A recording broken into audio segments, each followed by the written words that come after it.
ठीक है, सही है, करेक्ट है ना। देखो मैं सॉल्व कर दे रहा हूँ, अगर किसी को डाउट है तो देख ले वो, है ना, समझ ले पूरा। इस क्वेश्चन में देखो आपको क्या दिया हुआ है, पहले क्वेश्चन में गिवन क्या है ये देख लेते हैं।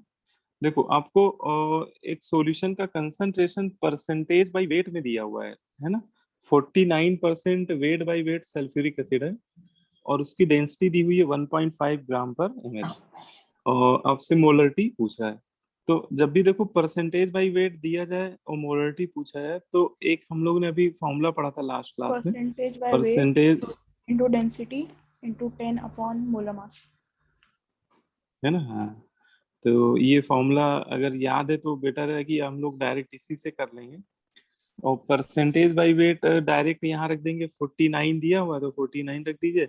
डेंसिटी सॉल्यूशन का है 1.5 ग्राम पर एमएल। इस फॉर्मूले में डेंसिटी ग्राम पर एमएल में ही होनी चाहिए, ठीक है, ये भी नोट कर लीजिएगा। और 10 तो फॉर्मूले में ही होता है ना, divided by molar mass of solute. Solute इसमें सल्फ्यूरिक एसिड ही है, क्योंकि यस सर। उसने एक्वस बोला है ना, तो एक्वस मतलब सॉल्वेंट वाटर हो गया। तो सल्फ्यूरिक एसिड का मोलर मास 98 हो जाएगा, तो 49 का 98 डबल हो जाएगा, तो ये 15/2, 15/2 मतलब 7.5। तो ये हमारा मोलरिटी हो जाएगा इस क्वेश्चन में, ठीक है। तो इस तरह के मतलब क्वेश्चंस हम लोग डायरेक्टली फॉर्मूले के थ्रू कर लेंगे। इसमें एक और लिखना चाहो तो लिख लो, कि जैसे परसेंटेज बाय वेट और मोलरिटी में एक रिलेशन ये हो गया, ठीक है। ऐसे ही अभी हम लोग परसेंटेज को वेट बाय वॉल्यूम में भी पढ़ेंगे, मतलब परसेंटेज को वेट बाय वॉल्यूम में भी रिप्रेजेंट कर सकते हैं। तो अगर बेटा आपको परसेंटेज वेट बाय वॉल्यूम में दिया हो, है ना, तो उसमें फॉर्मूला यही रहता है, बस ये जो डेंसिटी का टर्म है ना, ये गायब हो जाएगा, ठीक है ना। अगर इस फॉर्मूले से डेंसिटी का टर्म हम लोग हटा दे, ठीक है, और जहां परसेंट बाई वेट लिखा हुआ है वहां पे परसेंटेज वेट बाई वॉल्यूम कर दें, तो वो भी एक फॉर्मूला बन जाएगा, ठीक है। उसको भी नोट कर लीजिए। तो सर लिखिए ऊपर वाला रिलेशन। मास मास रिलेशनशिप का था। हाँ बेटा, ये जो परसेंटेज बाई वेट वाला है, ये मास बाई मास रिलेशनशिप का था। और अब हम लोग जो लिख रहे हैं ना, ये पढ़ रहे हैं relation between molarity molarity and percentage by weight by volume, ठीक है, percentage by weight by volume. तो इसमें बस थोड़ा सा चेंज हो जाएगा, बस डेंसिटी आप हटा दीजिएगा वहां पे, डेंसिटी का टर्म आप हटा दीजिए वहां पे, तो ये फॉर्मूला आपका वेट बाई वॉल्यूम के रिस्पेक्ट में आ जाएगा, ठीक है। ये फॉर्मूले अभी हम लोग डिराइव भी कर लेंगे, अभी जब परसेंट बाई वेट ये सब पढ़ेंगे ना, तो ये आप डिराइव भी कर लोगे कि ये आया कैसे। लेकिन फिलहाल अभी एज ए रिजल्ट आप इनको नोट कर लीजिए, ठीक है। तो ये भी एक बेसिक फॉर्मूला होता है, ठीक है। बोलो भाई, इतनी बात समझ में आ रही यस है? सर। Yes sir. है ना। अब इसमें नेक्स्ट टॉपिक में आते हैं। देखो हम लोगों ने मोलरिटी कैलकुलेट करना सीख लिया, ठीक है, और मोलरिटी से रिलेटेड जो छोटे छोटे पॉइंट्स थे वो भी डिस्कस कर लिए, ठीक है। अब इसमें कॉन्सेप्ट आता है, कॉन्सेप्ट ऑफ डाइल्यूशन, ठीक है। हेडिंग, नेक्स्ट हेडिंग लिख लीजिए, कॉन्सेप्ट ऑफ डाइल्यूशन, है ना। डाइल्यूशन का क्या कॉन्सेप्ट होता है? देखिए डाइल्यूशन का मतलब होता है एडिशन ऑफ वाटर, ठीक है, एडिशन ऑफ सॉल्वेंट होता है वैसे तो, लेकिन हम लोग जो सॉल्यूशन पढ़ेंगे वो सभी एक्वस सॉल्यूशन ही पढ़ेंगे। और एक्वस सॉल्यूशन में जो सॉल्वेंट होता है वो वाटर ही होता है। तो केमिस्ट्री की लैंग्वेज में अगर कोई सॉल्यूशन है उसको आप डाइल्यूट कर रहे हो, है ना, डाइल्यूट करने का मतलब ये है कि आप उसमें वाटर ऐड कर रहे हैं, है ना, क्योंकि एक्वस सॉल्यूशन में सॉल्वेंट वाटर ही होता है। तो अगर किसी सॉल्यूशन को डाइल्यूट करना है, उसका मतलब ये है कि आप उसमें क्या ऐड कर रहे हैं, वाटर ऐड कर वाटर। रहे हैं, ठीक है। तो Yes, sir. इसमें कई बार आपको ऐसे क्वेश्चन दिए जाएंगे जिसमें आपको कोई एसिड का सॉल्यूशन दे दिया जाएगा, एसिड का सॉल्यूशन, या हो सकता है बेस का सॉल्यूशन दे दिया जाए, या हो सकता है कोई सॉल्ट का सॉल्यूशन दे दिया जाए। मतलब इनमें से कोई भी एक सॉल्यूशन आपको दिया जा सकता है ना, वो एसिड का हो, बेस का हो, सॉल्ट का है, कोई भी हो सकता है इनमें से, ठीक है। और क्वेश्चन में आपको उसकी मोलरिटी और वॉल्यूम भी दे दिया जाएगा, ठीक है। क्वेश्चन में आपको उसका मोलरिटी, वॉल्यूम, ये दोनों आपको दे दिया जाएगा, ठीक है। तो ये मान लेते हैं कि बेटा ये जो तो भी क्या क्या है, दिया जाएगा? एसिड है, बेस है, देखो दो चीजें दे दी जाएंगी। इसका मोलरिटी गिवन हो गया है ना, मोलरिटी कितनी है ये दे दिया जाएगा, और Yes. उसका वॉल्यूम कितना लेके चल रहे हैं हम लोग वो भी दे दिया जाएगा, है ना। दोनों बातें आपको बता दी और जाएंगी। फिर से इससे मोल्स निकाल अच्छा, लेंगे, मोलारिटी इंटू वॉल्यूम। हाँ हाँ हाँ, बिल्कुल निकाल सकते हैं, बिल्कुल निकाल सकते हैं, है ना। अभी बस मैं आपको थोड़ा सा जनरल आइडिया दे रहा हूँ कि ज्यादातर डाइल्यूशन पे बेस्ड क्वेश्चन कैसे बनते हैं, है ना। एक रफ आइडिया आपको दे रहा हूँ। तो देखिए फिर क्या करेगा, वो उसको डाइल्यूट कर देगा, उस गिवन एसिड बेस को डाइल्यूट कर देगा। और डाइल्यूट कैसे करेगा आप समझ ही गए होंगे, उसमें कुछ क्या ऐड कर देगा, वाटर ऐड कर देगा, एडिशन ऑफ वाटर, है ना। कह देगा कि इसमें कुछ वाटर ऐड कर दिया गया, या सीधे बोल देगा कि ऑन डाइल्यूशन, तो आप समझ जाना कि डाइल्यूट किया है तो पानी यानी मिलाया होगा, ठीक है। तो डाइल्यूट करने पे देखो, ये तो बिल्कुल कॉमन सेंस की बात है कि एसिड आपने जैसे लिया, जैसे मान लो HCl लिया, उसमें आपने कुछ पानी मिला दिया, तो बेटा रहेगा तो वो HCl ही है ना। जैसे एसिड में एसिड मिलाएंगे तो नेचर वाइज तो वो एसिड ही रहेगा, बट ये एसिड थोड़ा सा डाइल्यूट हो जाएगा, ठीक है। डाइल्यूट होने का मतलब उसका जो कंसंट्रेशन है वो पहले से कम हो जाएगा। और कंसंट्रेशन यहाँ पे हम लोग मोलरिटी के टर्म में एक्सप्रेस कर रहे हैं। इसका मतलब इसकी जो मोलरिटी होगी वो जो ओरिजिनल सॉल्यूशन था उसके रिस्पेक्ट में जो डाइल्यूटेड सॉल्यूशन होगा उसकी मोलरिटी डिक्रीज हो जाएगी, मोलरिटी बेटा पहले से कम हो जाएगी, है ना। तो आपको जी ये डाइल्यूटेड एसिड मिलेगा, ठीक है, या डाइल्यूटेड बेस मिलेगा, या जो भी आपने सॉल्ट अगर ले रखा होगा तो उस डाइल्यूटेड सॉल्ट मिलेगा। उसकी नई मोलरिटी जो होगी वो पहले से कम हो जाएगी, है ना। और उसको अभी मैं मान के चल रहा हूँ M2, ठीक है। और इसका जो फाइनल वॉल्यूम है वो मान लेता हूँ V2, ठीक है। तो इनमें से कोई एक टर्म ऐसा होगा जो आपसे पूछ लिया जाएगा, इन दोनों में कोई एक टर्म ऐसा होगा, कोई किसी एक चीज की वैल्यू आपसे पूछ ली जाएगी, है ना। हो सकता है आपसे ज्यादातर केस में मोलरिटी पूछ दी जाए, उस केस में वॉल्यूम आपको दे देगा, फाइनल वॉल्यूम, ठीक है। या हो Yes. सकता है कि फाइनल वॉल्यूम पूछे तो मोलरिटी आपको दे देगा, मतलब कोई एक टर्म ऐसा होगा जो अननोन होगा, ठीक है। तो ऐसे क्वेश्चन को सॉल्व करने का एक सेट तरीका होता है, उसमें हम लोग क्या करते हैं, मोलरिटी इक्वेशन अप्लाई कर देते हैं, है ना। क्या अप्लाई कर देते हैं, मोलरिटी इक्वेशन, मोलारिटी इक्वेशन। ठीक है। मोलरिटी इक्वेशन बहुत सिंपल होती है, M1V1 is equal to M2V2, M2V2। है ना। ये मोलरिटी इक्वेशन होती है।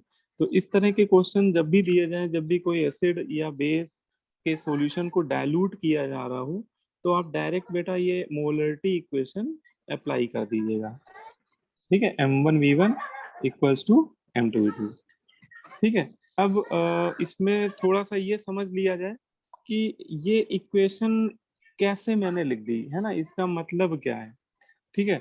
तो इसको थोड़ा समझ के याद करेंगे तो हमें लग रहा है ज्यादा सही रहेगा आपके लिए, ठीक है। वैसे क्वेश्चन में तो आप केवल इतना भी याद रखोगे, डाइल्यूशन के क्वेश्चन में M1V1 इक्वल टू M2V2 ये फॉर्मूला लगाना है, तो भी आपका क्वेश्चन बहुत आसानी से सॉल्व हो जाएगा, ठीक है। लेकिन फिर भी एक बार आप समझ लीजिए कि इक्वेशन आई कैसे, है ना, ये इक्वेशन मैं कैसे लिख रहा हूँ।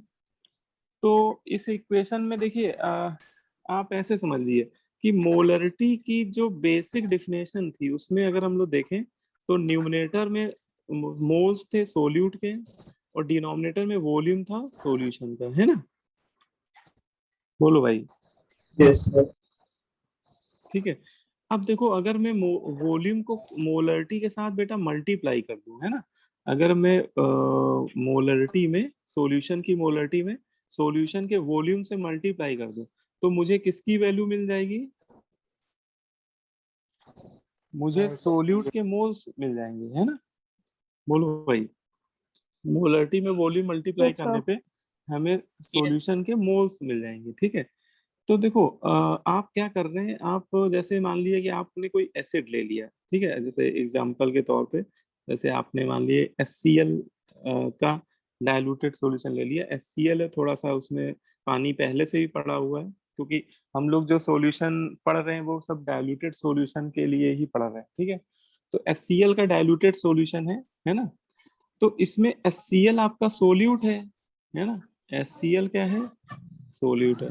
वाटर जो पहले से वाटर पड़ा हुआ है वो क्या है? सॉल्वेंट है, Solvent. ठीक है ना। और अगर मैं आपसे पूछूं, अच्छा, और आपको मैं इस पूरे सॉल्यूशन की, ओवरऑल पूरे सॉल्यूशन की मोलरिटी बता दूं कि M1 है, और उस पूरे सॉल्यूशन का ओवरऑल वॉल्यूम, है ना, पूरे सॉल्यूशन का नेट वॉल्यूम V1 है, तो आप बताओ इसमें जो HCl होगा, HCl जो कि सोल्यूट है, उसके मोल कितने होंगे? HCl के मोल कितने होंगे? So M1 into V1. M1 V1 M1 into, है ना, बिल्कुल सही। तो आप सर बिल्कुल कुछ सिंपल ऐड इसी करने पे भी फॉर्मूले उसका से मोल सेम इस रहेगा। बात को समझ सकते हैं, है ना। हाँ, तो उसके जो मोल है HCl के, मतलब जो सोल्यूट है, उसके मोल हो जाएगा molarity of solution into volume, ठीक है। ये तो ओरिजिनल था, मतलब कि अभी इसमें आपने कुछ मिलाया विलाया नहीं है, ये ओरिजिनल सॉल्यूशन है HCl का। फिर आपने क्या किया, आपने इसमें पानी ऐड कर दिया, कुछ extra amount of water add कर दिया, ठीक है, कुछ और extra amount of water add कर दिया, मतलब कहने को डाइल्यूट कर दिया।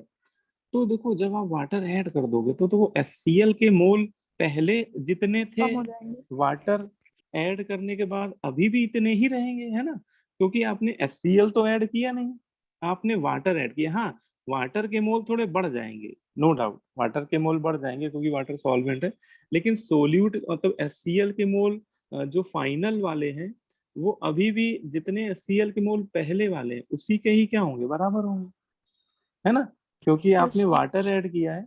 तो HCl वाटर से रिएक्ट तो कर नहीं रहे, है ना, तो HCl के मोल जितने पहले पड़े थे उतने ही पड़े रहेंगे। इसका मतलब देखा जाए, जब भी हम लोग डाइल्यूशन करते हैं, ओवरऑल अगर इस बात को देखें, तो सोल्यूट के जो मोल होते हैं वो हमेशा कंजर्व रहते हैं। On dilution, on dilution moles, moles of solute remains conserve, ठीक है। सोल्यूट के मोल कंजर्व रहते हैं, कंजर्व मतलब कांस्टेंट रहते हैं। इसका मतलब जितने मोल सोल्यूट के बिफोर डाइल्यूशन होंगे, मतलब डाइल्यूट करने से पहले जितने मोल होंगे, उतने ही मोल सोल्यूट के आफ्टर डाइल्यूशन होंगे, है ना। बोलो भाई, इस बात से सहमत है कि नहीं? से POAC जैसा नहीं है. हाँ, POSC तो ऐसे रिएक्शंस के लिए लगाते हैं, यहाँ सॉल्यूशन में कोई रिएक्शन नहीं हो रही है, उसी के जैसा लग रहा है, लेकिन उसको POSC कहना सही नहीं है यहाँ पे, है ना। Yes, sir. So उसमें भी कंजर्वर थे, इसमें भी कंजर्वर है. हाँ, वहां पे तो किसी एटम के मोल कंजर्व होते थे, तो यहाँ पूरे पूरे सोल्यूट के मोल कंजर्व है। तो अच्छा, सोल्यूट के मोल पहले वाले कितने थे? तो पहले वाले थे M1 इंटू V1, और बाद वाले आफ्टर डाइल्यूशन, तो after dilution M2 molarity V2. M2 है, वॉल्यूम V2 है। तो ये जो हम लोग M1 V1 equal to M2 V2 कर रहे हैं, अगर देखा जाए तो इनडायरेक्टली हम लोग सोल्यूट के मोल ही कंजर्व कर रहे हैं, है ना, हम लोग सोल्यूट के Yes, sir. मोल ही इक्वेट कर रहे हैं एक तरह से, क्योंकि डाइल्यूट करने पे सॉल्वेंट के मोल तो बढ़ जाएंगे, लेकिन सोल्यूट के मोल जितने पहले पड़े होंगे बिफोर डाइल्यूशन, उतने बाद में भी रहेंगे रिजल्टेंट सॉल्यूशन में, है ना। बोलो भाई, Yes, sir. Yes, sir. ठीक है ना, ये बात सभी को समझ में आ रही? कोई बच्चा ऐसा तो इसकी पहली क्लास हो आज? सर मैं ईशान, यस सर। अच्छा, ओके, चलो समझने की कोशिश करना थोड़ा चैप्टर। वैसे ये ओके सर। इंटरेस्टिंग टॉपिक है बहुत। मोलरिटी बहुत ही इम्पोर्टेंट टॉपिक भी है ना। यस तो सर। समझ में आएगा, ऐसा कोई नहीं है। फिर भी कोई डाउट हो ओके। तो पूछ लेना, ठीक है जी। Yes sir. अब हाँ देखो, एक चलो क्वेश्चन कर लेते हैं। चलो भाई, ईशान आज अपनी क्लास में नया है बच्चा, तो एक क्वेश्चन भी करना पड़ेगा हम लोग को। देखो एक क्वेश्चन करते हैं। देखो इसमें 5 मोलर सल्फ्यूरिक एसिड जैसे मैंने ले लिया, ठीक है, और वॉल्यूम ले लिया मैंने 200 ml, ठीक है। 5 मोलर मैंने सल्फ्यूरिक एसिड ले लिया और उसका वॉल्यूम ले लिया मैंने 200 ml, है ना। और इसको मैंने डाइल्यूट कर दिया, ठीक है। डाइल्यूट कैसे किया, इसमें वाटर वाटर ऐड कर दिया मैंने थोड़ा। और डाइल्यूट करने के बाद आपको क्वेश्चन में बोल रहा है इसका मोलरिटी चेंज हो गई, मोलरिटी डिक्रीज होके 2 मोलर हो गई, है ना। तो आपसे पूछा क्या है, देखो क्वेश्चन में पूछ क्या रहा है, how much water should be added,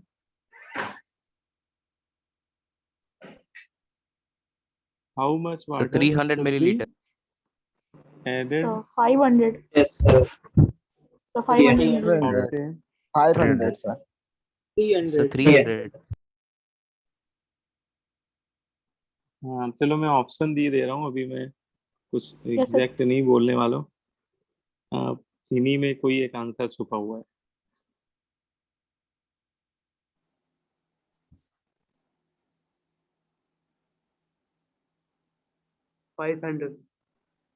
So 300. 300। So 300. 300. Sir litres में होगा ना सर, लीटर्स में कन्वर्ट करना पड़ेगा। अच्छा हाँ, इस मामले में एक चीज ये भी समझ लीजिए कि जैसे M1 V1 M2 लगाएंगे, इसमें ऐसा कोई रिस्ट्रिक्शन नहीं कि वॉल्यूम लीटर में लीजिए। क्योंकि देखो, अगर आप इधर लीटर लेंगे तो यहाँ भी लीटर में ही लेना पड़ेगा, है ना। और अगर आप यहाँ पे ml में ले लेंगे, ठीक है, और इधर भी ml में ले लेंगे, तो कोई समस्या नहीं होगी, है ना। अगर दोनों साइड ml में ले लेंगे तो भी कोई प्रॉब्लम नहीं, क्योंकि देखो अगर ml में लेंगे तो यहाँ 10⁻³ से मल्टीप्लाई करेंगे लीटर में कन्वर्ट करने के लिए, तो यहाँ भी 10⁻³ से मल्टीप्लाई करेंगे, वो क्या हो जाएगा, कैंसिल हो जाएगा, है ना। तो इस फॉर्मूले में कोई ऐसी सच रिस्ट्रिक्शन नहीं है। वॉल्यूम आप या तो दोनों तरफ लीटर में लीजिए या दोनों तरफ ml में ले लीजिए, ठीक है। हाँ, ये मत करिएगा कि एक तरफ लीटर में लीजिए एक तरफ, तो फिर गड़बड़ हो जाएगा, हाँ। Sir B option. ऑप्शन नहीं। Sir sir 500। Sir D 500। Sir option D. Sir 300 आ रहा है क्या 500 किसी आएगा। का? Yes sir. 300 आएगा। हाँ, तो यही आंसर सर इसमें चाहिए, वाटर का 300। कहाँ है सर, पूरे का नहीं, इसलिए 500 नहीं होगा। हाँ इसमें उसने पूछा क्या, ये भी हम लोग को पढ़ना चाहिए। हम लोग इतनी जल्दीबाजी में आंसर दे रहे हैं। देखो, how much water should be added to obtain 2 molar sulphuric acid, वो आपसे बेटा वाटर कितना ऐड करे, वो वाटर का वॉल्यूम आपसे पूछ रहा है, ठीक है। तो सबसे पहले हम लोग मोलरिटी इक्वेशन लगा देंगे, क्योंकि ये डाइल्यूशन का केस है। ये तो मेरे ख्याल से सभी को समझ में आ ही गया होगा। तो यहाँ पे सबसे पहले तो हम लोग M1V1 = M2V2, है ना, ये मोलरिटी इक्वेशन लिख देंगे, ठीक है। अब इनिशियल मोलरिटी कितनी है, 5 है। इनिशियल वॉल्यूम 200 ml में है, तो कोई बात नहीं, फिर दोनों तरफ ml में ही लेंगे। और फाइनल मोलरिटी बेटा 2 हो गई, लेकिन फाइनल वॉल्यूम हमें नहीं पता है, तो फाइनल वॉल्यूम ml में ही आएगा, क्योंकि मैंने right hand side left hand side में वॉल्यूम ml लिया है। तो ये फाइनल वॉल्यूम आएगा आपका कितना आएगा, 500 ml, है ना। तो ये जो 500 है, ये फाइनल आंसर नहीं है। ये हमें क्या ये जो आपका 2 मोलर सल्फ्यूरिक एसिड बना है, ये इसका वॉल्यूम आया है ना, 500 ml जो ये रिजल्टेंट सॉल्यूशन है उसका वॉल्यूम है। और आपसे वो रिजल्टेंट सॉल्यूशन का वॉल्यूम नहीं पूछ रहा है, वो कह रहा है कि वाटर कितना ऐड कर रहे हैं। तो देखो, वाटर ऐड करना है तो फाइनल वॉल्यूम में इनिशियल वॉल्यूम माइनस करना पड़ेगा। क्योंकि बेटा पहले से 200 ml तो पहले ही से पड़ा हुआ है उसमें सल्फ्यूरिक एसिड, है ना, और फाइनल वॉल्यूम हो गया 500। इसका मतलब आपने वाटर कितने ml मिलाया होगा? 300. 300। तो इसका मतलब देखो एक लाइन इसमें और लिख लीजिए, वॉल्यूम ऑफ एडेड वाटर। ठीक है, आपसे वो वाटर जो ऐड कर रहे हैं उसका वॉल्यूम पूछ रहा है, तो वॉल्यूम ऑफ, तो वाटर जो ऐड किया है उसका वॉल्यूम, तो वो निकालने के लिए क्या करेंगे, फाइनल वॉल्यूम में इनिशियल वॉल्यूम माइनस कर देंगे। ठीक है, जो पहले से पड़ा हुआ वो माइनस करना पड़ेगा, 500 माइनस 200, तो आपने अलग से एक्स्ट्रा 300 वाटर, 300 ml वाटर आपने ऐड किया है। तो this one is the final answer. ठीक है, तो Yes. ये तरीका होता है इस तरह के क्वेश्चन में। तो ये जरूर देख लो कि पूछ क्या है इसमें, क्योंकि जिन बच्चों ने 500 आंसर दिया था उन्होंने यहाँ तक तो कर ही लिया था, है ना, यहाँ तक तो उन्होंने कर ही लिया, बस ये उन्होंने ध्यान नहीं दिया कि पूछा क्या जा रहा है। ठीक है, एक चलो एक क्वेश्चन में और देता हूँ, इसको नोट कर लीजिए, फिर वो वाला आप करिएगा।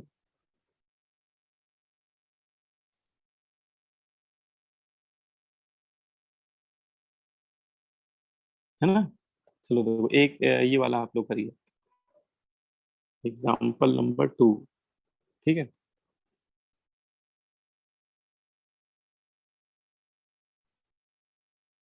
इसमें कोई जल्दीबाजी मत करिएगा।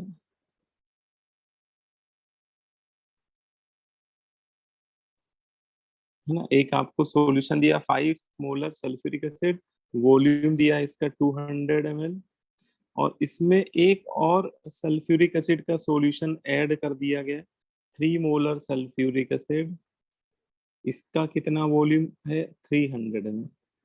ये तो पहले से ही पड़ा हुआ था दोनों, है ना। अब पूरे यहाँ पे क्या है, दो एसिड का मिक्सचर पहले से ही अवेलेबल था, अब इसको डाइल्यूट किया जा रहा है, इसमें थोड़ा सा वाटर वाटर ऐड किया जा रहा है। ठीक है, इसमें थोड़ा सा कुछ अमाउंट ऑफ वाटर ऐड कर रहे हैं, और इस तरह से ऐड कर रहे हैं कि जो रिजल्टेंट सॉल्यूशन मिलेगा सल्फ्यूरिक एसिड का, it should be 2 molar sulphuric acid. और इसमें भी पूछा वही जा रहा है, सेम क्वेश्चन वही है ना, हाउ मच वाटर, स्टेटमेंट यही ले ले बेटा, ऑप्शन तो चेंज हो जाएंगे, ऑप्शन तो ये नहीं रहेंगे।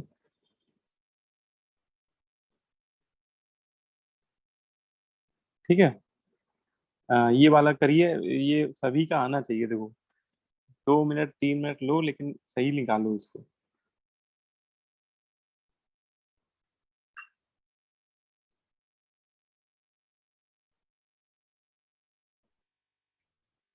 Sir, 450 milliliter. Sir, 450 ml.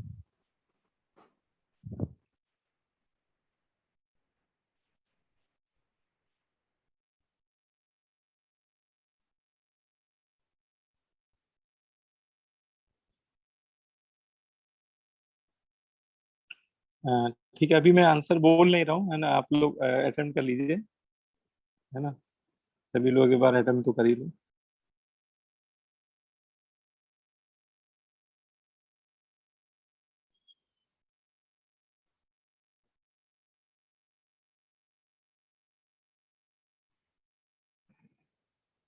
Sir, 112.5.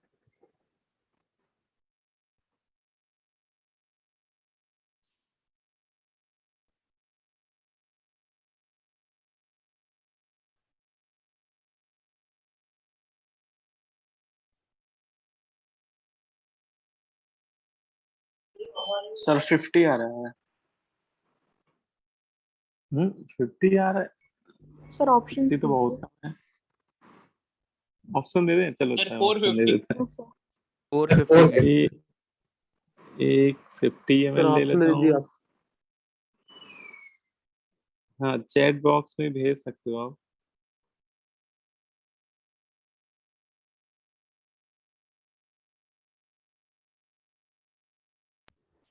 Sir, 450.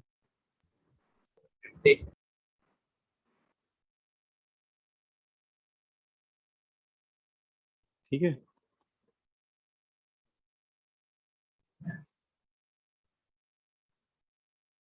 ठीक है, इन्हीं में कोई आंसर है?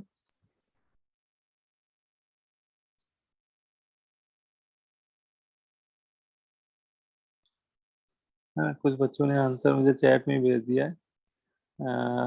अंशुमन, ठीक है बेटा तुम्हारा। दिशा का भी सही है। पुष्पेंद्र बेटा, कुछ कैलकुलेशन में गड़बड़ी हो रही है आपकी, देखो जरा चेक करो, है ना। 450 कितने बच्चों का आ रहा है? हैंड रेज करो जरा।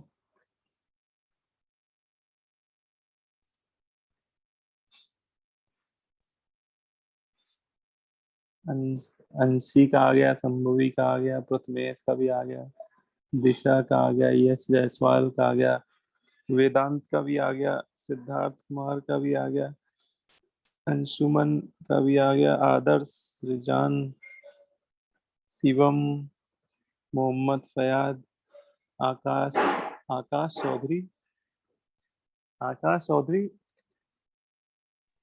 Yes sir.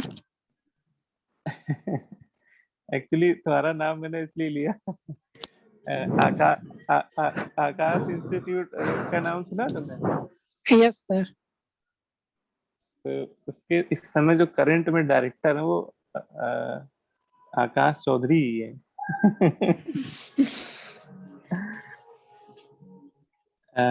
अब तो बायजूस ने टेक ओवर कर लिया आकाश। हर्ष सिंह, दीपिका रॉय, ठीक है। बहुत बच्चों ने दे दिया, बिल्कुल सही आंसर है, 450 आंसर, ठीक है, करेक्ट आंसर। तो बस आपने कर लिया तो फिर कोई समस्या नहीं है। लेकिन अगर जिन बच्चों का डाउट अगर है तो एक बार मैं जल्दी से बता देता हूँ। देखो यहाँ पे लॉजिक वही लगना है, यहाँ पे आपको दो एसिड का मिक्सचर दे दिया गया है, ठीक है, सल्फ्यूरिक एसिड ही है दोनों। तो देखो वाटर ऐड करने पे सल्फ्यूरिक एसिड के मोल चेंज नहीं होंगे। इसका मतलब जो पहला सॉल्यूशन है, इससे जो सल्फ्यूरिक एसिड के मोल आ रहे हैं वो मान लेते हैं कुछ N1 आ रहे हैं, लेकिन जो दूसरा सॉल्यूशन है उससे जो सल्फ्यूरिक एसिड के मोल आ रहे हैं N2, वो अल्टीमेटली जो रिजल्टेंट सॉल्यूशन है सल्फ्यूरिक एसिड का, है ना, वो उसके सल्फ्यूरिक एसिड के टोटल मोल के क्या होंगे, बराबर होंगे। ये सारे मोल बेटा सल्फ्यूरिक एसिड के ही हैं। और अगर मैं जो सबसे पहला वाला ये सॉल्यूशन लिया है, इसमें सल्फ्यूरिक एसिड के मोल बोले तो वो हो जाएगा मोलरिटी इनटू वॉल्यूम, और जो ये दूसरा वाला है इसमें उसकी मोलरिटी में उसके वॉल्यूम से मल्टीप्लाई कर दो, और मिलाने के बाद जो रिजल्टेंट सॉल्यूशन इसकी मोलरिटी तो उसने दी भी है, इनटू वी टोटल कर देंगे, मतलब फाइनल वॉल्यूम कर देंगे, ठीक है। अब यहाँ पे बस वैल्यू ही सब्स्टिट्यूट करनी है हम लोग को, ठीक है। अब जैसे M1 है तो M1 की वैल्यू हो जाएगी कितनी, M1 हो जाएगा 5 मोलर, 5, और V1 हो जाएगा 200, M2 हो जाएगा 3, V2 हो जाएगा 300, M3 हो जाएगा 2, और V टोटल निकाल लेंगे हम लोग यहाँ से। तो V टोटल जब आप निकालोगे तो V टोटल आएगा 1900 डिवाइड बाई 2, ये आपका आएगा कितना, सही कर रहा हूँ मैं? 950। हाँ 950 मिला। लेकिन अब फिर से बात है कि ये तो पूरे मिक्सचर का वॉल्यूम है, और हमें तो पूछ रहा है कि वाटर कितना ऐड करें। तो मुझे जो पहले से पड़ा हुआ है ना उसमें सल्फ्यूरिक एसिड, उसका वॉल्यूम मुझे माइनस करना पड़ेगा, है ना। और सल्फ्यूरिक एसिड का वॉल्यूम देखो कितना दिया हुआ है, एक का तो 200 था, इस पहले वाले का था 200, दूसरे वाले का 300, मतलब टोटल हो गया 500, है ना। तो सीधे मैं लिख देता हूँ V1 प्लस V2 मिला के 500। तो इसका मतलब आपने वाटर कितना ऐड किया, 450 ml, है ना। बोलो भाई। Yes. हाँ हाँ बोलो बेटा बोलो। सर लेकिन अभी सर आपने नंबर ऑफ मोल्स का फॉर्मूला लिखवाया था, मोलारिटी अपॉन वॉल्यूम इन लीटर्स, मोलारिटी इनटू वॉल्यूम इन लीटर्स।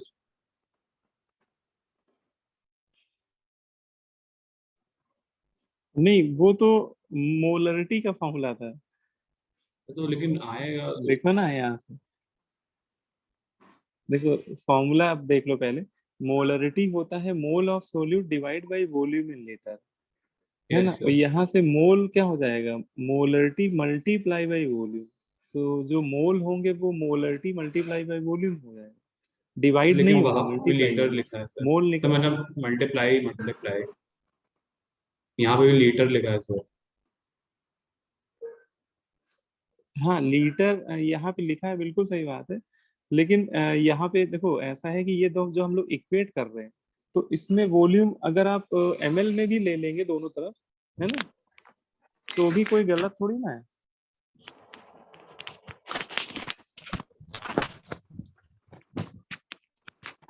बोलो भाई, वॉल्यूम ml में ले लेंगे तो वो मिली मोल हो जाएगा, फिर वो मिली मोल से इक्वल हो जाएंगे उस केस पे, है ना। तो वॉल्यूम लीटर में ले लो या फिर ml में ले लो, है ना, उससे कोई फर्क नहीं। इस इक्वेशन में मोलरिटी की वॉल्यूम की यूनिट सेम रखिएगा बस, या तो दोनों तरफ लीटर में ले लीजिए या दोनों तरफ वॉल्यूम ml में ले लीजिए, ठीक है। अब देखिए, अब इसके बाद चलो फिर आगे बढ़ते हैं, नेक्स्ट जो टर्म है उस पे आते हैं। इसके बाद अगला जो टर्म है वो है मोललिटी। कंसंट्रेशन का दूसरा टर्म होता है, वो सर होता है लेकिन मोललिटी।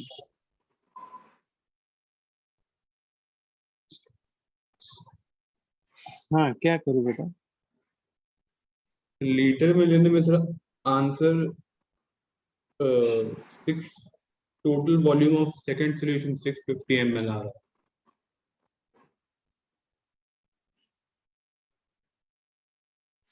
एक बार जो तुमने सॉल्यूशन किया है ना उसका फोटो खींच के मुझे भेज दो, मैं फिर बताता हूँ कहाँ गड़बड़ हुई है। अच्छा सर।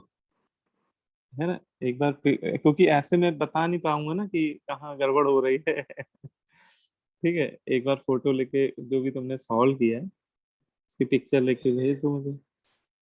अभी फोन नहीं है सर। अच्छा, तो फिर ऐसे तो मैं बाद कैसे में बता भेज पाऊंगा दूंगा, बेटा। बाद में भेज। हाँ बाद में भेज दूंगा।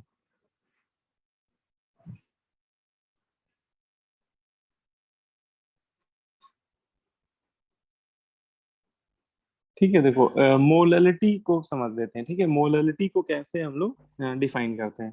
तो देखो मोललिटी और मोलरिटी में बहुत छोटा सा डिफरेंस होता है, ठीक है, दोनों में बहुत माइन्यूट सा डिफरेंस है। और उसको ऐसे समझ सकते हो कि मोलरिटी मोलरिटी को जब आप स्ट्रेस दे के बोलिए तो मोलरिटी शुरुआत में मोल वर्ड आता है ना। और मोललिटी को भी अगर आप स्ट्रेस दे के बोलेंगे तो भी इसमें शुरुआत में मोललिटी मतलब अभी भी मोल ही आ रहा है। मतलब इससे एक बात ये समझ में आनी चाहिए कि मोल तो आपको दोनों में ही काउंट करने हैं, मोल आपको दोनों में काउंट करने हैं ना। सोल्यूट के जो मोल्स हैं वो हम लोग कैपिटल एम निकालते समय भी काउंट कर रहे थे और स्मॉल एम निकालते समय भी हम लोग मोल सोल्यूट के ही काउंट करेंगे, लेकिन कितने अमाउंट में काउंट करेंगे यहाँ पे चेंज हो गया है ना। मोलरिटी जब पढ़ रहे थे तो हम लोग 1 लीटर सॉल्यूशन में डिफाइन कर रहे थे, है ना, 1 लीटर सॉल्यूशन में काउंट कर रहे थे सोल्यूट के मोल, तो वो तो बेटा मोलरिटी को एक्सप्रेस कर रहे थे। लेकिन Yes, अगर sir. हम लोग 1 किलोग्राम सॉल्वेंट में, है ना, यहाँ पे थोड़ा ध्यान दीजिएगा, यहाँ पे सॉल्यूशन नहीं है ना, यहाँ पे सॉल्वेंट लेके चल रहा हूँ मैं, तो वो भी सॉल्वेंट का मैं मास भी लेके चल रहा हूँ। तो अगर आप 1 किलोग्राम सॉल्वेंट ले लें और 1 किलोग्राम सॉल्वेंट में सोल्यूट के कितने मोल प्रेजेंट है ये काउंट कर लें, है ना, ये आप डिटरमाइन कर लें, तो वो वैल्यू जो भी आएगी वही सॉल्यूशन की मोललिटी के बराबर होगी या वो सॉल्यूशन की मोललिटी को एक्सप्रेस कर रही होगी, है ना। तो सर इसकी रिएक्शन होगा इसमें? रिएक्शन तो बेटा सॉल्यूशन में होती ही नहीं है ना। तो सर हम लोग लिक्विड की बात कर रहे हैं यहाँ पे केजीज में। हाँ, सॉल्वेंट का वेट मेजर नहीं कर सकते। जैसे एक ग्लास में पानी भर लो तो उसका मतलब वेट भी हम बेसिकली लोग सर, मेजर कर सकते हैं और वॉल्यूम भी मेजर कर सकते हैं, यस सर, सर मतलब यहाँ पे हम है लोग ना। बेसिकली ये बात कर रहे हैं कि सर जो सॉल्वेंट है, जैसे फॉर एग्जांपल सर नमक है, तो सर नमक का वेट करके उसके बाद फिर हम लोग उसमें सॉल्व वाटर ऐड सॉल्वेंट नमक नहीं होगा। सॉरी सर, वाटर वाटर का सब वेट करके फिर उसे उसमें हाँ, ऐड कर। सॉल्वेंट के बारे में ध्यान रखना, सॉल्वेंट की जो फिजिकल स्टेट होगी, सॉल्वेंट या तो कोई वही। लिक्विड होगा या कोई गैस भी हो सकता है, सॉल्वेंट सॉलिड नहीं होगा, है ना, ये ध्यान रखना थोड़ा। ठीक है। हाँ, सोल्यूट, सोल्यूट के लिए बोलते हैं कि सोल्यूट सॉलिड भी हो सकता है, लिक्विड भी हो सकता है, गैस भी हो सकती है। ठीक है, सोल्यूट तो तीनों हो सकता है, लेकिन जो हम लोग सॉल्यूशन पढ़ रहे हैं उसमें सॉल्वेंट सॉलिड नहीं हो सकता, क्योंकि वो उसका रीजन भी है, क्योंकि अगर आप सॉल्वेंट सॉलिड लेंगे और सोल्यूट भी सॉलिड लेंगे तो फिर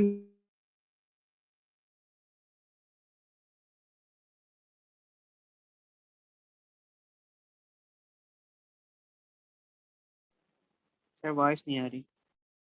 यस सर, वॉइस नहीं आ रही आपकी।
Sir you are not audible.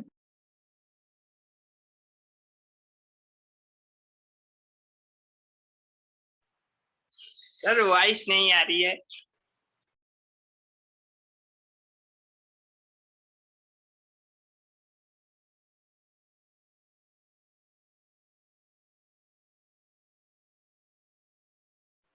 Sir आवाज नहीं आ रही आपकी।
हाँ बेटा, वॉइस आ रही है मेरी?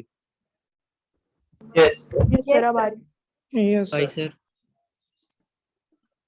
नेटवर्क चला गया था बीच में, मैं वहाँ बोले जा रहा हूँ, आपसे पूछ रहा हूँ, कोई बोल ही नहीं रहा है,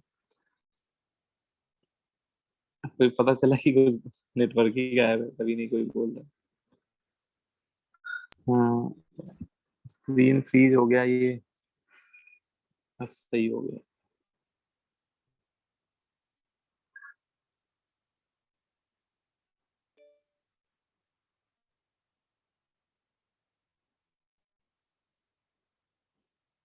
है तो मैंने फॉर्मूले वॉर्मूले सारे बता दिए। देखो फिर से सुन लीजिए। तो ये फॉर्मूला सुना था, ये नहीं सुना था ये वाला? No sir. No sir. No sir. हाँ देखो इसमें, देखो ये डिफिनेशन तो आप लोग समझ ही गए थे। अब देखो इसका अगर बेसिक फॉर्मूला हम लोग लिखें तो मोलरिटी में न्यूमिनेटर में तो मोल्स ऑफ सोल्यूट ही लेंगे हम लोग, लेकिन डिनोमिनेटर में लेंगे मास ऑफ सॉल्वेंट, है ना। डिनोमिनेटर में क्या लेंगे हम लोग? मास ऑफ सॉल्वेंट। और सॉल्वेंट का मास हमें लेना है केजी में। सॉल्वेंट का मास किस में लेना है? केजी में। ठीक है, एक तो फॉर्मूला ये हो गया। अब इसी को और सिंपलेस्ट वे में लिखना हो तो हम लोग ऐसे भी लिख सकते हैं। देखो मोल को मैंने लिख दिया मास of solute divide by molar मास, है ना। ये पूरा हो गया मोल सोल्यूट के। और मास ऑफ सॉल्वेंट को मैंने ले लिया ग्राम में, है ना। कैपिटल डब्ल्यू जो है ना वो सॉल्वेंट का मास है। कैपिटल डब्ल्यू सॉल्वेंट के लिए रिप्रेजेंट कर रहा है, और स्मॉल डब्ल्यू सोल्यूट के मास को। और अगर ग्राम में ले रहे हैं तो फिर 1000 से मल्टीप्लाई भी करना पड़ेगा। तो ये फॉर्मूला आपका बन जाएगा। ठीक है, इसमें देखो मैं लिख भी देता हूँ। स्मॉल डब्ल्यू क्या है, तो ये लिख दिए स्मॉल डब्ल्यू है मास ऑफ सोल्यूट, है ना। ये सोल्यूट का मास है। और ये जो कैपिटल डब्ल्यू लिया है मैंने, ये किसके लिए लिया है मैंने? ये सॉल्वेंट के मास को रिप्रेजेंट कर रहा है बेटा। और जो एम डब्ल्यू है, एम डब्ल्यू किसको रिप्रेजेंट कर रहा है?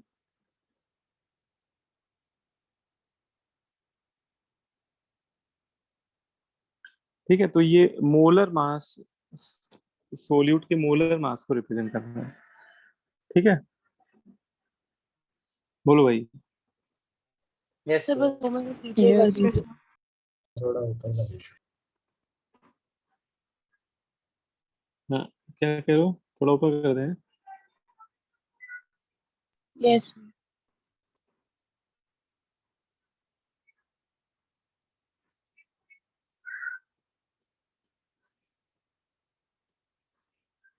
हाँ हाँ, देखो देखो।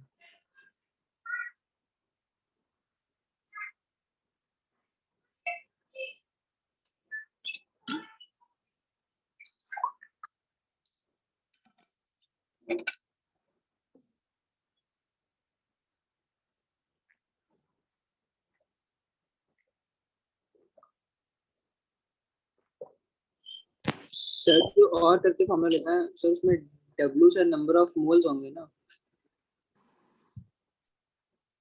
नहीं, डब्लू मास है, मोल तो ये पूरा मिला के। डब्लू मास है सोल्यूट का, और W divide by M W ये मोल हो गए पूरे। Yes sir, understood. है ना? तो चलो फिर आगे बढ़े फिर।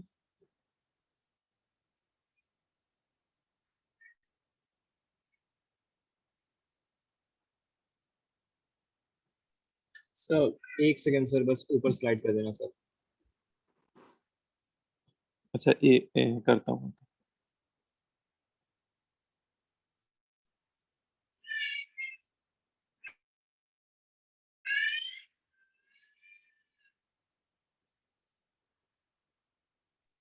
Okay sir, done. हो गया। अब देखो इसमें कुछ की पॉइंट्स है वो भी लिख लिए।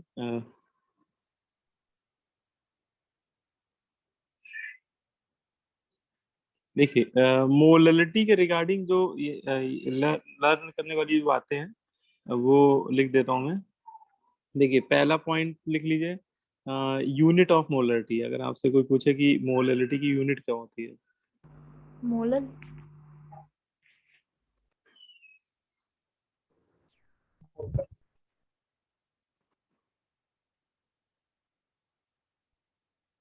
है ना। हाँ, देखो मोलरिटी की यूनिट मोलल होती है, बिल्कुल सही बात है। और या फिर इस फॉर्मूले से आप समझ सकते हो, ये जो बेसिक फॉर्मूला है इसमें हम लोग देखिए न्यूमरेटर में मोल्स ले रहे हैं सोल्यूट के, तो मोल की यूनिट तो मोल ही हो जाएगी। और डिनोमिनेटर में मास ले रहे हैं केजी में सॉल्वेंट का, तो मोल पर केजी भी लिखा जाता है। तो मोल पर केजी बोल दिए, या फिर मोल पर केजी को ही मोलल बोल देते हैं ओवरऑल, है ना। या इसकी जगह सिंबल भी यूज कर लिया जाता है कई बार, स्मॉल एम। ठीक है, स्मॉल एम को भी एज ए यूनिट कंसीडर कर दिया जाता है। तो ये एक पॉइंट हो गया। दूसरा पॉइंट, अगर आपसे कोई पूछे कि जो मोलरिटी है ये टेम्परेचर पे डिपेंड करेगा कि नहीं करेगा, तो क्या कहेंगे हम लोग? नहीं करेगा सर, मास चेंज नो नहीं सर। होता है। है ना? हाँ, तो लिख लीजिए मोलरिटी इज टेम्परेचर इंडिपेंडेंट, है ना? मोलरिटी टेम्परेचर पे डिपेंड नहीं करती है ना? क्यों नहीं करती? Because it belongs to mass by mass relation.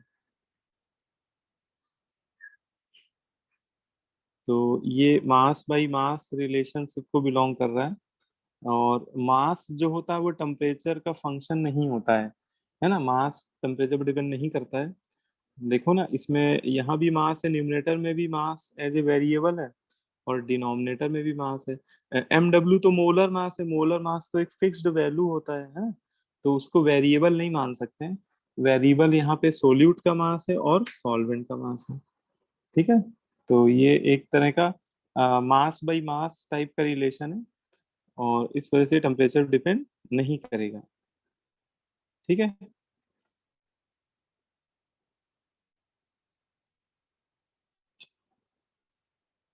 फिर इसमें एक ये फॉर्मूला लिख लीजिए, relation between molarity and molality. ठीक है, कैपिटल एम और स्मॉल एम में एक फॉर्मूला बनता है। जैसे आपको कभी किसी न्यूमेरिकल में मोललिटी की वैल्यू दे दी जाए और मोललिटी की कैलकुलेट करने को बोले, मतलब कैपिटल एम दे दिया जाए, स्मॉल एम कैलकुलेट करने को बोले, तो हम लोग कैलकुलेट कर सकते हैं बाय यूजिंग दिस रिलेशन। एक ये फॉर्मूला है ना?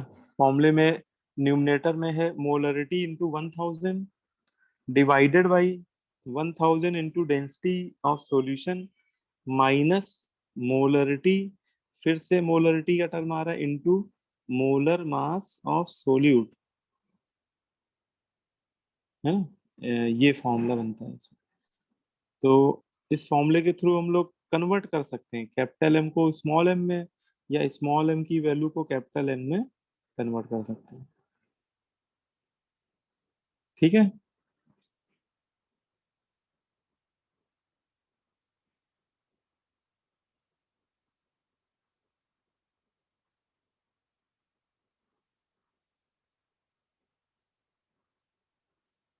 है ना? बोलो भाई।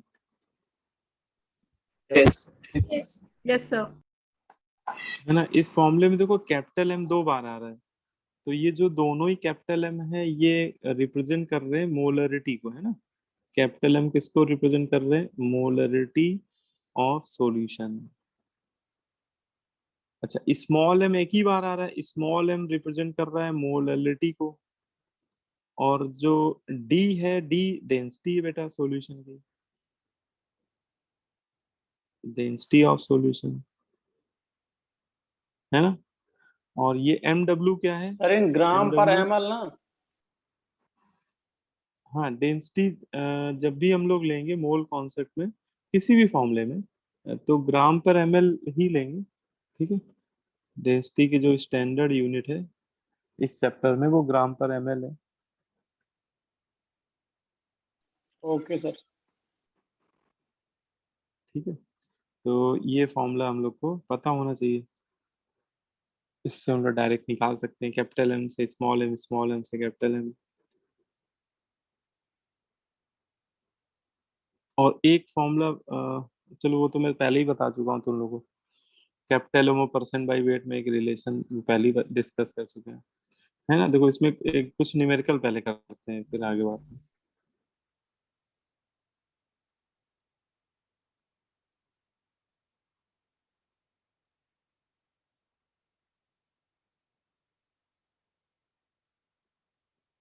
हाँ, एक ये अच्छा क्वेश्चन है, ये कर लो, इसको कर लो पहले।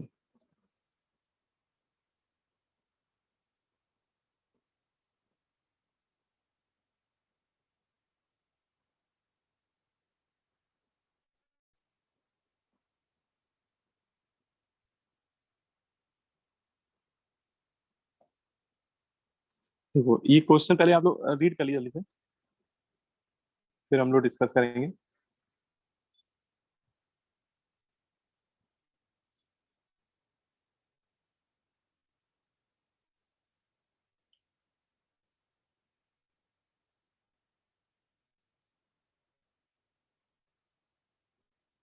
है ना। तो क्वेश्चन देखो क्या कह रहा है, a 214.2 gram of sugar solution contains 34.2 gram of sucrose. Sucrose cane sugar को ही बोलते हैं, और आपसे पूछ रहा है कैलकुलेट मोलरिटी ऑफ सॉल्यूशन। ठीक है, तो हो क्या रहा है क्वेश्चन में कि आप इसमें केन सुगर को लिया गया है। केन सुगर मतलब आपका सुक्रोज होता है, और तो उसको C6H12। उसका फॉर्मूला होता है C12H22O11। ओके। ठीक है, इसको वाटर में डिजोल्व किया गया और इससे बना लिया गया शुगर सिरप बना लिया गया। ठीक है, शुगर सिरप ही एक्चुअली शुगर सॉल्यूशन है ना। तो आपको जो शुगर सिरप का मास है वो दिया हुआ है इतना 214.2 ग्राम। ठीक है, और इसमें जो केन शुगर है, केन शुगर का मास है 34.2 ग्राम। ठीक है, ये दो इंफॉर्मेशन आपको दी हुई है, और आपसे पूछ रहा है कैलकुलेट मोलरिटी ऑफ सॉल्यूशन, है ना, स्मॉल एम पूछ रहा है। तो सबसे पहले क्या करेंगे हम लोग, इसमें सॉल्वेंट का अमाउंट निकाल लेंगे, सॉल्वेंट का तो मास मोल, कितना होगा। तो मोल निकाल सकते हैं। नहीं, मोल तो निकाल लेंगे हम लोग। पहले ऐसा करते हैं, सॉल्वेंट का मास निकाल लेते हैं। तो देखो एक बात ये ध्यान रखना कि किसी भी सॉल्यूशन में मास कंजर होता है। सॉल्यूशन के केस में मास कंजर्वेशन लॉ वैलिड होता है। मास कंजर्वेशन लॉ के according mass of solute plus mass of solvent, ये मिला दो तो टोटल किसके बराबर हो जाएगा, ये मास ऑफ सॉल्यूशन। सोल्यूशन। ठीक है, अब देखो इस क्वेश्चन में अगर मुझे वाटर का अमाउंट चाहिए, मतलब मास ऑफ सॉल्वेंट अगर मुझे चाहिए, तो सॉल्वेंट का मास कैसे निकालेंगे। सॉल्यूशन का जो मास है ना, उसमें सोल्यूट का मास क्या कर देंगे, माइनस। माइनस कर देंगे, है ना। हाँ, तो इसका मतलब इस सॉल्यूशन में जो वाटर होगा वो एग्जैक्टली कितना होगा, 180 ग्राम होगा, है ना। 214.2 माइनस 34.2। और अब हम लोग फॉर्मूला लगा देंगे मोलरिटी का, है ना। मोलरिटी का फॉर्मूला हो जाएगा मास ऑफ सोल्यूट डिवाइड, वो सिंपल वाला फॉर्मूला लगा दे रहा हूँ, divide by molar mass into 1000 divided by mass of solvent in gram. ठीक है, अब देखो सोल्यूट आपका सुक्रोज है, सुक्रोज का मास आपको दिया ही हुआ है 34.2, और सुक्रोज का मोलर मास आप निकालोगे। 342। हाँ 340, वेरी गुड। सुक्रोज का मैंने सर लिस्ट में लिखवा दिया था आप लोगों को, इसका याद रखिएगा, है ना, काफी इंपॉर्टेंट है। 342, है ना, 342 डायरेक्ट कर दो इंटू 1000 डिवाइडेड बाई सॉल्वेंट का मास कितना है, 180 है। ठीक है, अब ये इससे कैंसिल होता दिख रहा है, तो ये सीधा सीधा 0.1 और जीरो से जीरो गया, तो 100 इंटू 0.1 डिवाइड बाई 18, ये आ रहा है 10/18, और 10/18 करेंगे तो आएगा 0.55। ठीक है, तो यही हमारा आंसर हो जाएगा, मतलब सॉल्यूशन की जो मोलरिटी है वो 0.55 आ जाएगी। ठीक है, बोलो भाई, किसी को डाउट हो किसी भी पॉइंट पे तो पूछिए बिल्कुल, उसमें चुप नहीं बता रही है। सर 180 तो ग्राम में है। हाँ 180 ग्राम में इसलिए आया ना, क्योंकि सॉल्यूशन का मास भी ग्राम में था, वो सोल्यूट का मास भी ग्राम में था, और जब मैंने दोनों का डिफरेंस लिया तो वो भी ग्राम में आ जाएगा,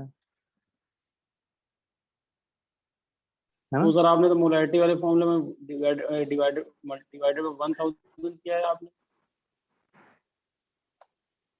देखो बेटा, मैंने यही फॉर्मूला तो लिखा है, ये वाला,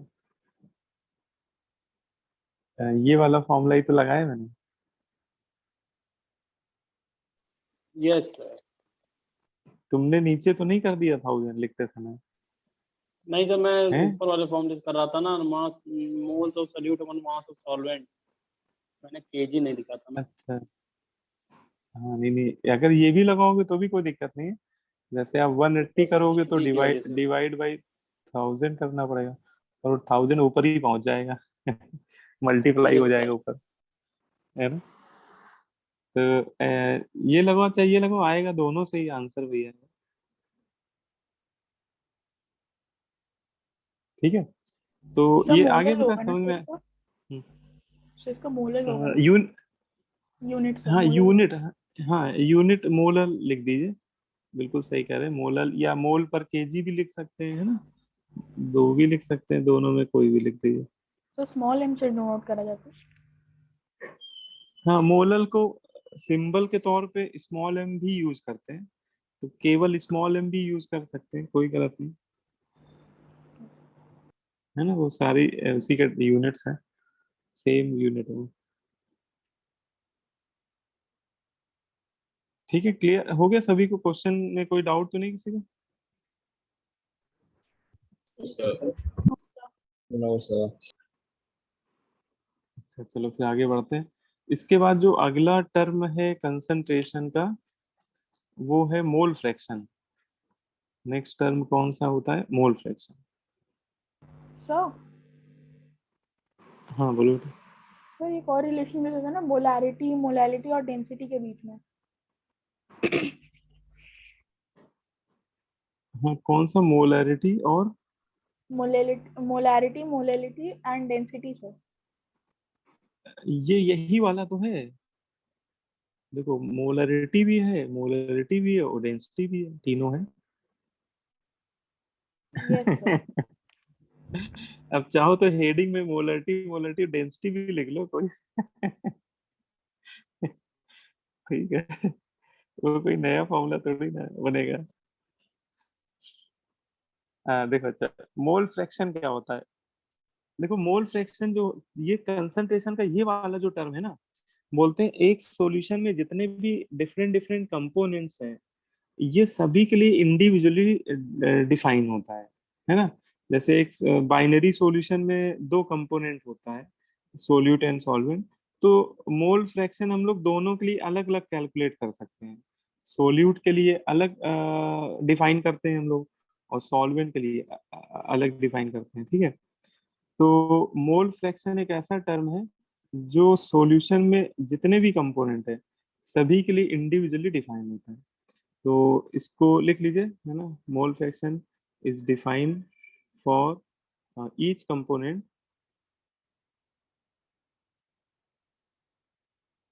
इंडिविजुअली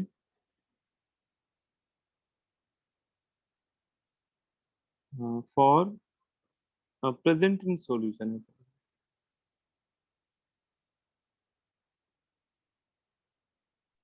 सर एक सेकंड वाला फॉर्मूला दिखा देते। तो ये वाला, ये सही तो वाला। हाँ कर लो, नोट कर लो।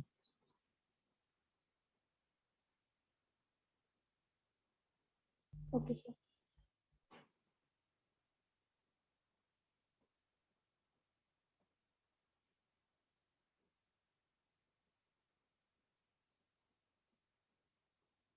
हाँ देखो ठीक है, तो मोल फ्रैक्शन जो टर्म है ये बोलते हैं सॉल्यूशन में जितने भी टर्म है सभी के लिए इंडिविजुअली डिफाइन होता है, ठीक है। अब जैसे देखो, कोई बाइनरी सॉल्यूशन आपने ले लिया सपोज करो, तो बाइनरी सॉल्यूशन में दो ही कंपोनेंट होते हैं, है ना, एक होता है सोल्यूट, एक होता है सॉल्वेंट,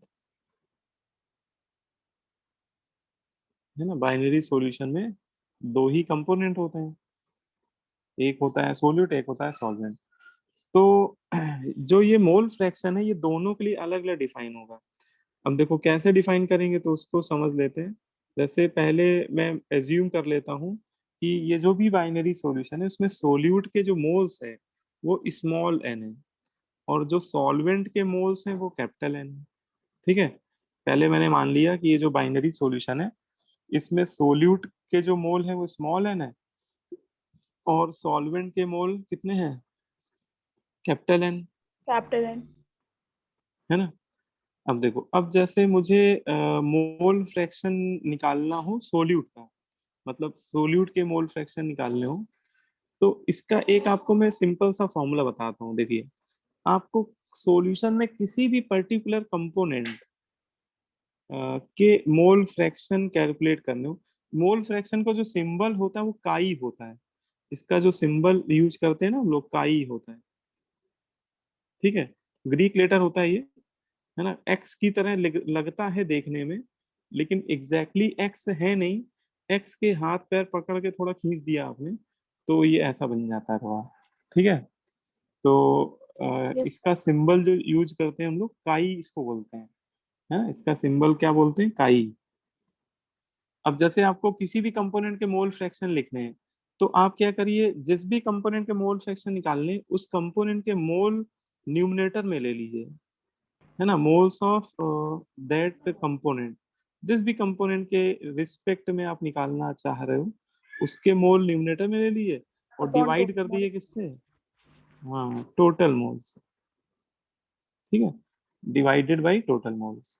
तो ये सिंपल सा फॉर्मूला बनता है, mole fraction of N component is equal to moles of that component divided by total moles, है ना? टोटल मोल्स से हम लोग क्या करते हैं? Total moles of Divide. solute plus solvent.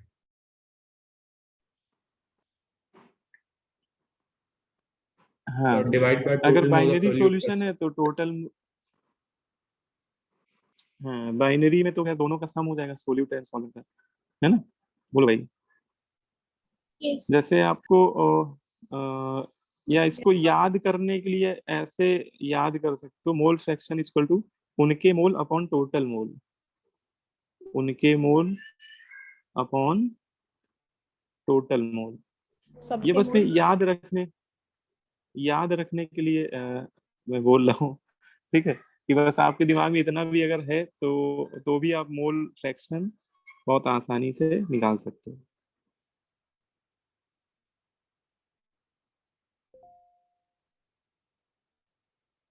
ठीक है, अब जैसे आप सपोज सोल्यूट के मोल फ्रैक्शन कैलकुलेट करना चाहते हो तो सोल्यूट के निकालने के लिए आपको न्यूमरेटर में बेटा उनके मतलब सोल्यूट के ही मोल लेने पड़ेंगे। ठीक है, तो आप न्यूमरेटर में मोल्स ले लीजिए, मोल्स ऑफ सोल्यूट।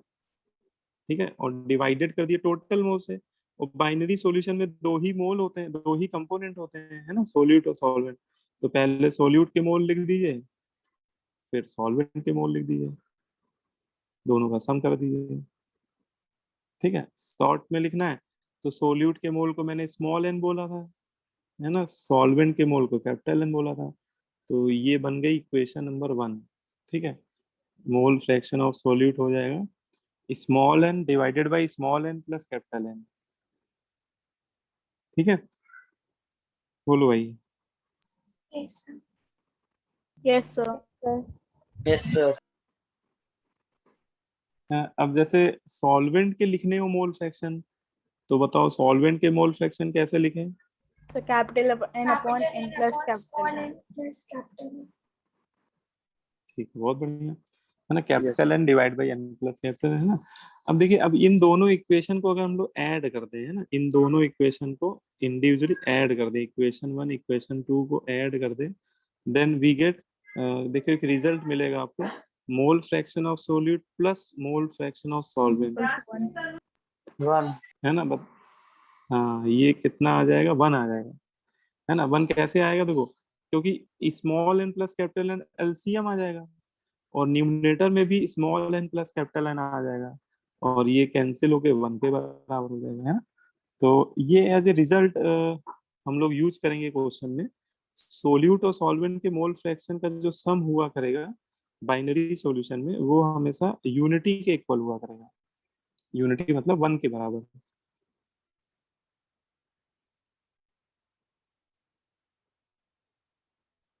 ठीक है, इसका मतलब ये कि जैसे मान लीजिए कि एक एग्जांपल लेके समझ लीजिए कि जैसे आपने किसी सॉल्यूशन में सोल्यूट के मोल्स कैलकुलेट करे और वो आ गए 0.4, है ना? तो फिर आपको सॉल्वेंट के लिए फॉर्मूला लगाने की जरूरत नहीं है, आप सीधे 1 में माइनस करके निकाल लीजिए। तो सॉल्वेंट के मोल हो जाएंगे 1 माइनस 0.4 मतलब 0.6 आ जाएगा।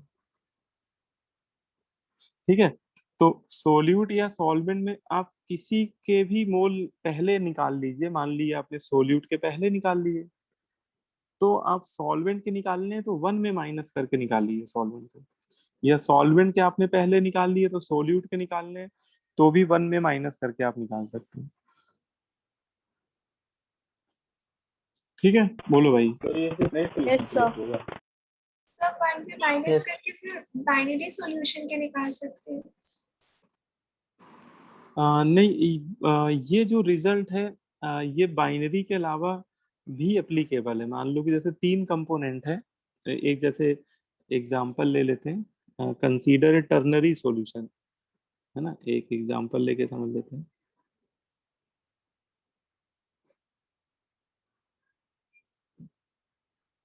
है ना, जैसे मान लीजिए एक टर्नरी सॉल्यूशन है, टर्नरी सॉल्यूशन में 3 कंपोनेंट होते हैं, है ना, लेकिन उसमें किसी को सोल्यूट या सॉल्वेंट नहीं बोल सकते हैं, है ना। उनमें ये टर्म ही नहीं डिफाइन होते हैं, सोल्यूट सॉल्वेंट टाइप। ठीक है, अब देखिए मान लीजिए मैंने 3 कंपोनेंट में एक को ए मान लिया, एक को बी मान लिया, एक को सी मान लिया। अब जैसे मैं पूछूं कि बताइए इसमें मोल फ्रैक्शन ऑफ ए का फॉर्मूला क्या होगा, मोल फ्रैक्शन ऑफ बी का फॉर्मूला क्या होगा, मोल फ्रैक्शन ऑफ सी का फॉर्मूला क्या होगा, है ना, बताइए क्या क्या होगा। मोल सर फ्रैक्शन ए ए क्या अपॉन होगा? A upon A plus B plus N1 B upon upon N1 A plus N2 plus N3. हाँ, का ये हो जाएगा N1 sir upon N1 upon N2 plus N1 plus N2 plus plus N3. N3. हाँ, ठीक है, बहुत बढ़िया, है ना। उनके मोल अपॉन टोटल मोल से सीधे आप बोल दीजिए कि ए के जो मोल है वो N1 है और टोटल मोल तीनों के सम के टोटल बराबर मोल जाएंगे, है Yes. ना। ऐसे ही बी के मोल N2 ले लीजिए न्यूमरेटर में, divide by N2 total upon मोल कर दिए। total मोल. ठीक है, और सी के निकालने का देखो, यहाँ पे सी के निकालने के 2 तरीके हैं, या तो आप सीधे डायरेक्ट फॉर्मूला लगा दीजिए, डायरेक्ट फॉर्मूला हो जाएगा N3 divided by N1 plus N2 plus N3, है ना। या फिर अभी जैसे मैंने रिजल्ट आपको बताया कि अगर तीनों के मोल फ्रैक्शन का सम कर दें, ठीक है, जरा देखो N3 को लिख के देखो, एन का इसी हो जाएगा N3 upon N1 plus N2 plus N3।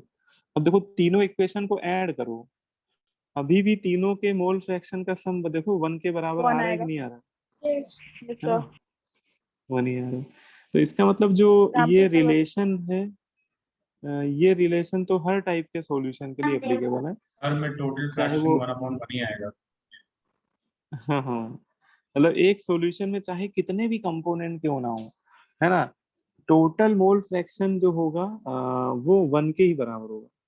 ठीक है, इसको आप जनरलाइज करके लिख लीजिए, if A solution contains n component, ठीक है, then chi1 plus chi2 plus chi3 plus chi4 dash dash dash dash chi n, तो ये सम भी किसके बराबर होगा, 1 के बराबर होगा। ठीक है, Yes, sir. सर इसकी जरूरत क्या पड़ती है? जरूरत क्या पड़ती है वो तो जैसे आपको कभी कोई ऑब्जेक्टिव क्वेश्चन दे दिया गया और इस तरह का कोई स्टेटमेंट लिख के दे दिया गया और पूछा गया बताओ ये स्टेटमेंट करेक्ट है कि इनकरेक्ट, वो थोड़ा सा मैथमेटिक्स को लगा के भी दे सकता है, मतलब मैथमेटिकल फॉर्म में भी दे सकता है ना। Yes तो sir.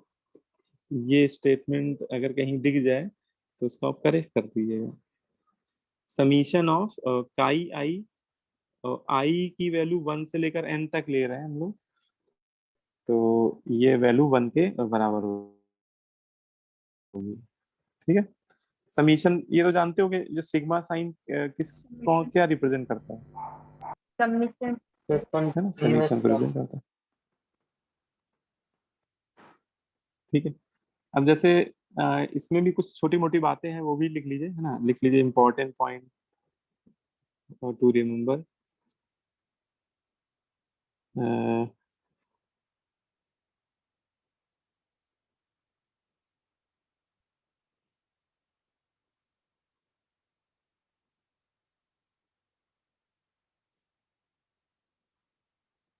ठीक है, देखो मोल फ्रैक्शन के रिगार्डिंग सबसे पहला पॉइंट तो ये लिख लीजिए। अच्छा बताइए मोल फ्रैक्शन की यूनिट क्या होगी, मोल फ्रैक्शन की No unit, unit. So no unit. No unit. है ना, यूनिटलेस हो जाएगा। ठीक है, तो पहला पॉइंट तो ये लिख लीजिए, mole fraction is a unitless term, mole fraction is a unitless term. तो देखो इसकी अपनी कोई यूनिट नहीं होगी, क्योंकि न्यूमरेटर में भी मोल को ही काउंट कर रहे हो, डिनोमिनेटर में भी टोटल मोल को। मोल की यूनिट मोल ही होती है, तो ओवरऑल कोई भी यूनिट नहीं बनेगी। अच्छा, मोल फ्रैक्शन बताइए, टेम्परेचर पे डिपेंड करेगा कि नहीं करेगा? Mole fraction no sir. इस नो सर। नहीं टर्म नहीं करेगा, पक्का?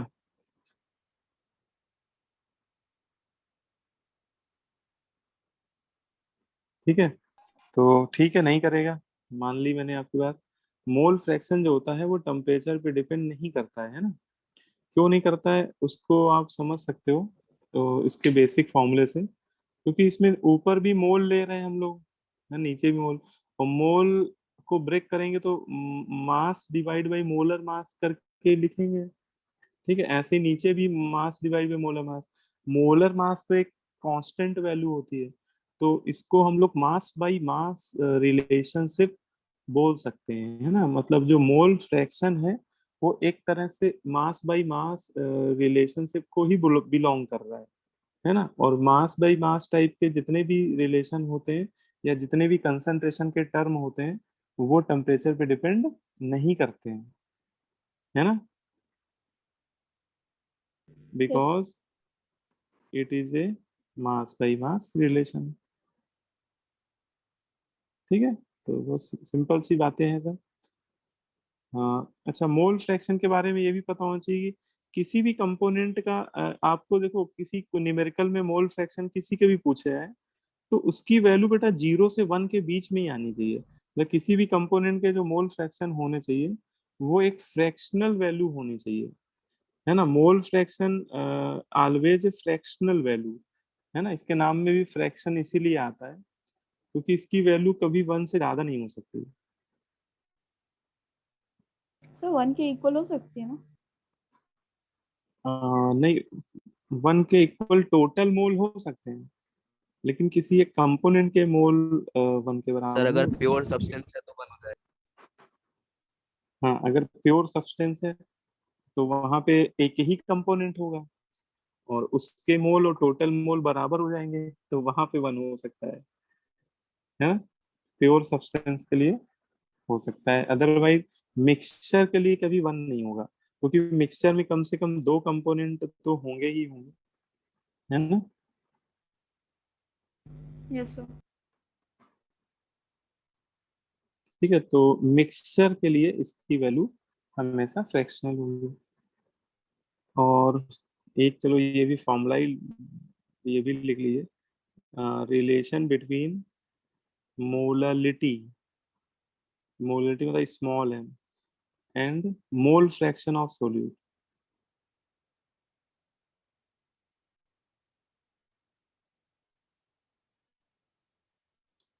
तो इसमें फॉर्मूला बनता है, मोलरिटी मतलब small M equal to mole fraction of solute multiply by 1000 divided by 1 minus mole fraction of solute multiply molar mass of solvent.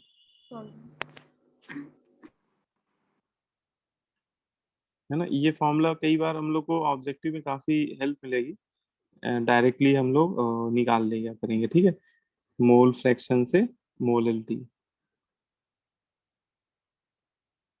ठीक है, ये फॉर्मूले बस शुरुआत में ही थोड़ा पढ़ने में आपको लगेगा कि फॉर्मूले बड़े, मतलब इतने सारे फॉर्मूले हैं, लेकिन जब 2-4 बार आप देखोगे तो याद हो जाएंगे, है ना? इनको, इनमें जब क्वेश्चन करेंगे आप बार बार इनको लगाइएगा तो ये याद हो जाते हैं, ऐसा नहीं है, लेकिन बस ये कि थोड़ा सा इनको बार बार देखते रहना पड़ेगा आपको, है ना? बस 1 मिनट ऊपर कर यस दीजिए। सर। है ना, इनको नोट कर लिया आपने। इसमें जो मोलर मास है वो सॉल्वेंट का है, ये थोड़ा ध्यान रखिएगा। इस सर ये फॉर्मूले में फॉर्मूला मोलर, सिर्फ सॉल्यूट के यूज हो सकता है, सॉल्वेंट नहीं हो सकता। नहीं, देखो देखो, अगर आपको मोल फ्रैक्शन सॉल्वेंट का दिया जाए तो आप 1 में माइनस करके सोल्यूट के निकाल लीजिएगा और वो वैल्यू रख दीजिएगा यहाँ पे,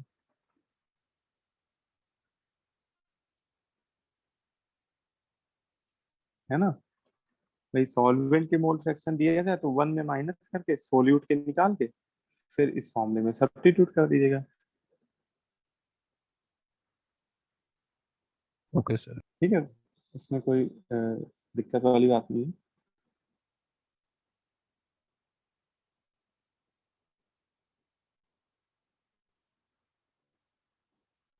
तुम लोग की क्लासें ऑफलाइन नहीं हो रही यार, कब से होंगी? सर आपसे स्कूल की बात हुई थी सर, नेक्स्ट कोचिंग का वीक सर तो पता ही मैंने नहीं बोला कुछ सर। सर था, ऑफलाइन मैंने बोला करवाए। कि next week। किसी ने बातचीत नहीं करी? सर मैंने करी थी सर, मेरे पापा सर गए थे सेंटर पे मटेरियल लेने। अच्छा, हाँ हाँ, क्या क्या तो उन्होंने बताया? बताया, सर उन्होंने ये बताया कि आपकी जल्दी ऑफलाइन होने वाली है, तो मैंने पूछा कब तक, तो नेक्स्ट वीक तक प्रोबेबली हो जाएगी। यस सर, सेम है सर। मैंने भी बात करी थी तो सर वही बता रही थी, मतलब नेक्स्ट वीक तक सर चालू हो जाएंगे ऑफलाइन। नेक्स्ट वीक से। लास्ट के 1 महीने से यही बता रहे हैं सर।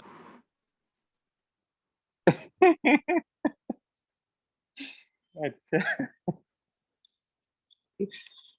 आप लोगों को धरना वरना देना पड़ेगा उसके लिए लग रहा है। नहीं, वैसे कई बैच ऑफलाइन कर दिए हैं, लेकिन अभी जो ऑफलाइन थे ना, अभी मॉर्निंग वाले बैच, वो भी 2 दिन से ऑफलाइन ही ऑनलाइन चल रहे हैं। तो कुछ समस्या आ गई है, होना इसी वीक से था। शॉर्ट सर्किट हो गया एक रूम में,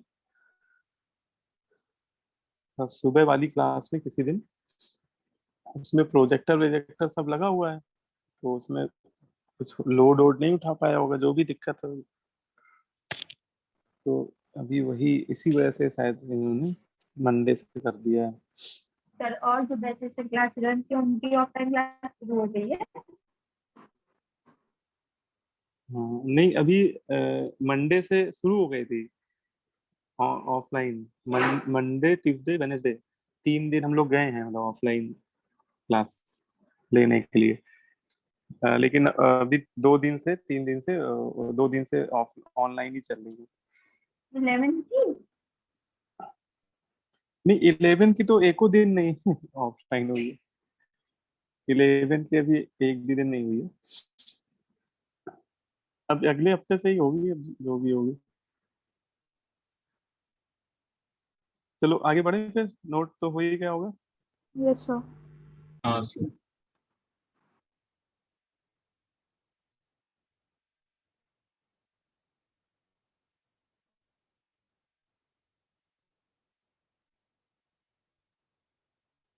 भाई मैं भी चाह रहा था भाई तुम लोग ऑफलाइन में मिलो भाई, इतने दिन से हम लोग पढ़ रहे हैं। मैं तो किसी को पहचान भी नहीं पाऊंगा। कौन बच्चा कौन है, अभी तो सभी बच्चे नए हैं, बस नाम ही जानता हूँ मैं, वो भी कुछ ही बच्चों के नाम जानता हूँ, सभी के नहीं जानता। देखो एक ये क्वेश्चन ये करते हैं, मोल fraction of A in water is 0.2, है ना। देखो ये छोटा सा क्वेश्चन है, लेकिन ये छोटा सा क्वेश्चन भाई मेंस में आजकल छोटे छोटे क्वेश्चन ही आ रहे हैं, है ना, और जितने छोटे होते हैं उतने ही खतरनाक होते हैं क्वेश्चन।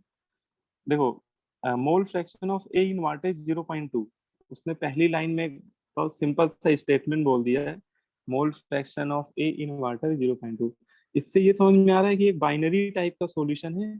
ए का नाम नहीं बता रहा है, कोई बात नहीं, है ना, वाटर आपका सॉल्वेंट हो जाएगा और ए आपका सोल्यूट हो जाएगा, ठीक है। और ए के मोल फ्रैक्शन दे दिए उसने 0.2, है ना। तो अच्छा बताओ वाटर के मोल फ्रैक्शन कितने हो जाएंगे? 0.8। 0.8। है ना, 0.8 हो जाएंगे। और बस इतनी ही इंफॉर्मेशन हम लोग को दी गई है, और फिर आपसे कह रहा है molarity of A in water, आपसे स्मॉल एम पूछ रहा है, ठीक है, सॉल्यूशन में सॉल्यूशन की मोलरिटी पूछ रहा है। तो आप सीधे ये फॉर्मूला यहाँ पे लगा सकते हो। देखो इसमें सोल्यूट के मोल फ्रैक्शन हम लोग को पता है ना, सोल्यूट आपका ए है तो सोल्यूट के मोल फ्रैक्शन हो गया 0.2, और मोलरिटी निकालना है। और सॉल्वेंट का मोलर मास, सॉल्वेंट वाटर है, वाटर का मोलर मास हमें पता होता है 18 होता है, तो हम लोग आसानी से कैलकुलेट कर सकते हैं। देखो मोलरिटी इक्वल टू सोल्यूट के मोल फ्रैक्शन रख दिए 0.2 इंटू 1000 डिवाइडेड बाई 1 माइनस 0.2 हो जाएगा 0.8 और मल्टीप्लाई कर देंगे 18 से। तो 18 से क्यों? 13.88। हाँ 13.9 ही आएगा इसका आंसर, सही करो। तो इसमें 18 से इसलिए मैंने मल्टीप्लाई किया क्योंकि 18 यहाँ पे सॉल्वेंट का मोलर मास है ना, सॉल्वेंट यहाँ वाटर है और वाटर का मोलर मास 18। इसी को सॉल्व कर लिए, आंसर इसका आएगा 30.9 आएगा इसका आंसर।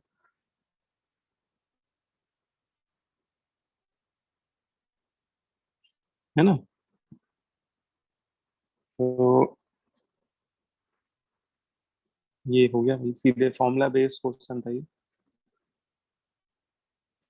एक आपको देता हूँ, एक आप लोग भी करिए।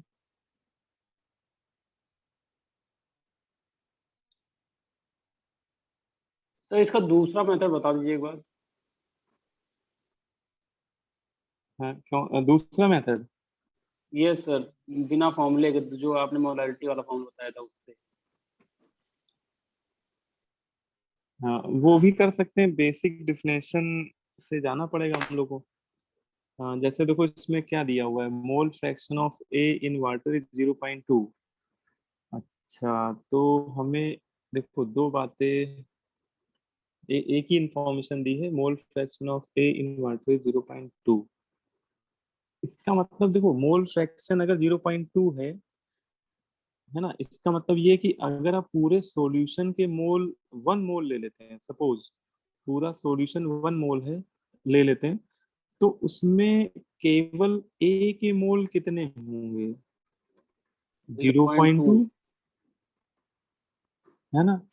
अगर पूरा सॉल्यूशन 1 मोल है तो उसमें ए के मोल 0.2 और अच्छा वाटर के मोल कितने होंगे? 0.8। ठीक है, तो यहीं से आप लिखना शुरू, अगर जैसे इसको आपको बिना फॉर्मूले के करना है, यूनिटरी मेथड इसको बोलते हैं, तो इसमें क्या करो, इसमें पहली लाइन में यही लिख दो 0.02 moles of A present in 0.8 mole of water. ठीक है, बोलो भाई। Yes sir. ठीक है, अब इसमें अपना हम लोग टारगेट देखें कि हम लोग को निकालना क्या है। तो निकालना हम लोग को मोलरिटी है। अब मोलरिटी की बेसिक डेफिनेशन पे जाना पड़ेगा। मोलरिटी क्या होती है? Number of moles of solute present in 1 kg of KG solvent, of solvent. है ना? है ना, 1 kg सॉल्वेंट में 1 kg सॉल्वेंट में हमें क्या निकालने हैं? Number of moles of solute. ठीक है, तो यहाँ पे number of moles of solute unknown हो गया। ठीक है, और हमेशा यूनिटरी मेथड में अननोन टर्म को आप लिखा करो इधर राइट साइड, है ना? जैसे मैंने ये स्टेटमेंट लिखा है, लेकिन मैंने सोल्यूट को किधर ले लिया है? लेफ्ट साइड ले लिया है, और सॉल्वेंट को राइट साइड। तो नहीं, इसको इसको उल्टा करके लिखो, है ना, क्योंकि हमें सोल्यूट के मोल्स निकालने हैं, है ना, तो उसको राइट साइड लो। आप इसको लिखो 0.8 मोल ऑफ वाटर, है ना, 0.8 mole of water contains 0.8 mole of water contains 0.2 mole of A. ठीक है, अब देखो आपको 1 kg में निकालना, 1 किलोग्राम सॉल्वेंट में, तो देखो 0.8 मोल वाटर में पहले वाटर का मास निकाल लो आप, तो 0.8 इंटू 18 कर दो, ये वाटर का मास आ जाएगा ग्राम में, है ना? बोलो भाई। Yes sir. ठीक है, और यहाँ मोल को मोल ही लिखा रहने दो, यहाँ मोल को डिस्टर्ब ना करो, क्योंकि यहाँ हम लोग को निकालने मोल ही है, देखा जाए तो, है ना, तो यहाँ पे अभी मोल को मोल ही लिखा रहने दो। ठीक है, अब देखो इतने ग्राम वाटर में इतने मोल, तो अब 1000 ग्राम में निकाल लो, क्योंकि बेटा एक एक किलोग्राम में कितने ग्राम होते हैं? 1000 ग्राम होते हैं।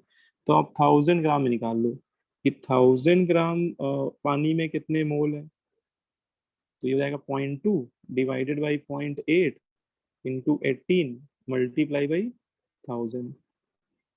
ठीक है, ये देखो निकाल के इतना ही आएगा, है ना। देखो ये चीज और ये चीज सेम ही लिखी हुई है, देखो यस सर। है यस ना, सर। तो वो सेम ही आ जाएगा, 13.9 ही आ जाएगा। तो ये मतलब इसको यूनिटरी मेथड बोल देते हैं हम लोग। इसमें फॉर्मूला नहीं भी याद है तो भी आप कर सकते हो इस तरीके से। यस तो सर। दोनों चीजें हैं, देखो जिस बच्चे को, कुछ बच्चे को फॉर्मूला याद करना आसान होता है उनके लिए, तो वो तो फॉर्मूले से ही कर लें, लेकिन जिसको लगे कि फॉर्मूला यार मुझसे नहीं याद होगा, मैं भूल जाऊंगा, तो वो यूनिटरी मेथड से भी कर सकता है। सारे कंसंट्रेशन के जितने भी क्वेश्चन है वो सारे यूनिटरी मेथड से हो जाते हैं, है ना। बस आपको बेसिक डिफिनेशन आनी चाहिए, ठीक है। यस। तो मोल फ्रैक्शन की बात हो गई, ठीक है। यार तुम लोग की क्लास कितने बजे से है? 6:15। 6:15 to 6:30। Yes sir 6:30। 6:30 से, तो फिर हम लोग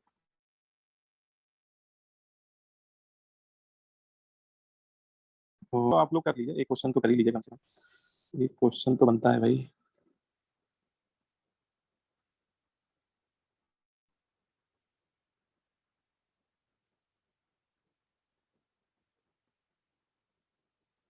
ठीक है, ये वाला कर डालिए अटेम्प्ट, ये भी मोल फ्रैक्शन पे ही बेस्ड है।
हो गया, सॉल्व हो गया। यस। यस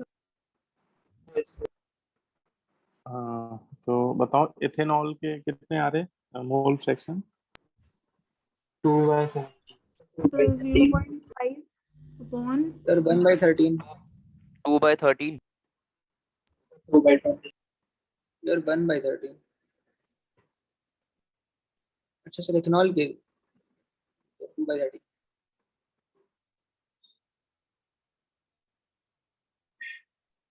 2/30।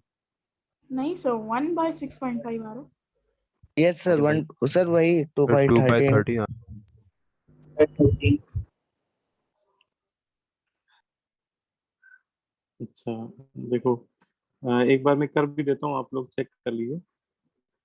जैसे देखो एथेनॉल के ही निकालने हैं जैसे हम लोग को, ठीक है। तो देखो सबसे पहले तो हमें मोल्स पता होने चाहिए, मास से हम लोग को मोल्स निकालने पड़ेंगे, ठीक है, क्योंकि ये टर्नरी सॉल्यूशन है।